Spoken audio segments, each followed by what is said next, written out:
Ne karantin vaqtlarda to'yib bo'lgan. Meni to'yim karantindan 1 oy oldin bo'lgan, ya'ni 2020-yil yanvarda bo'lgan. 1 oydan keyin karantin boshlanib ketsa bo'lamidi? Sizlarni dum ko'p eshitganmiz, to'ydan keyin hozirgidek e'tibor bo'lmaydi, sevgi bo'lmaydi, aylanishmalar bo'lmaydi degan gaplarni biz yosh vaqtimizda eshitganmiz bu narsalarni.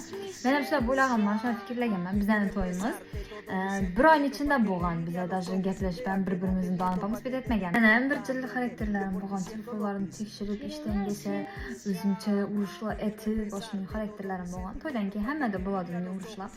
No, eng meni yodimda qolib ketgan narsa o'sha karantin vaqti dim bir-birimizni tushunib, bir-birimizni shu vaqtda donib netib qolganmiz, sevib qolganmiz bir-birimizni, ya'ni. Nechun?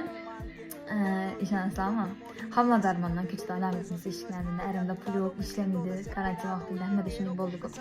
Keyin dim chips yesim geldi ko'chada eshiklarida ko'p to'lagandan priyamma go'st ko'p to'lagan yesim geldi. Qaradim, 2 qaradim, o'zi bildi qaraverganimdan yugurib do'konga ketib, puli yo'q. Shu chipsni men uchun olib chiqib berdi ishonsam. Oilasi uchun hamma ishlatgan, ustag'am bo'lgan, neyam bo'lgan, restorandan ishlagan. Juda ko'p yil ishlagan karantin vaqti bizlar uchun harakat to'xtamagan bir kun. Sen menga uning gaplari naborat haqiqiy sevgi to'ydan keyin bo'ladi.